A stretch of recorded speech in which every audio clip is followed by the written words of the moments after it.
ఏమిటమ్మా అవి? నా కుడి చేతిలో ఉన్నది ధనం. దీన్ని ఆరగిస్తే గొప్ప ధనవంతుడు అవుతావు. నా ఎడమ చేతిలో ఉన్నది విజ్ఞానం. దీన్ని ఆరగిస్తే నువ్వు గొప్ప పండితుడు అవుతావు. నీకు ధనం కావాలో విజ్ఞానం కావాలో తేల్చుకోవాల్సిన బాధ్యత నీదే నాయనా.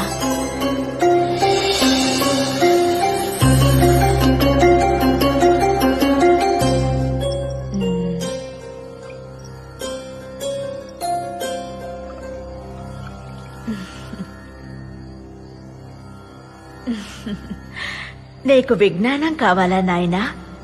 కాదమ్మా, నాకు ధనం కూడా కావాలి. రామకృష్ణ, ఏం చేస్తున్నావు? ఆగ్రహించకమ్మా. ధనం లేని విజ్ఞానంతో నా కుటుంబాన్ని పోషించుకోలేను. అలాగనే విజ్ఞానం లేని ధనంతో అసలు నన్ను నేను ఒక ధనవంతుడిగా భావించుకోలేను. అందుకే రెండింటిని కలిపి ఆరగించాను. ఇప్పుడు నేను విజ్ఞాన ధనవంతుడిని అవుతానా అమ్మా? అవుతావు నాయనా, అవుతావు. కానీ నీ ధనం పరులకే తప్ప నీకు పనికిరాదు. నీ విజ్ఞానం ప్రజాశ్రేయస్సుకే వినియోగింపబడుతుంది. ఆటంకాలు ఎన్నైనా తెలివితేటలతో అధిగమించి వికటకవివై వర్ధిల్లు నాయనా. అంటే నేను వికట కవినా? ధన్యోస్మి జగన్.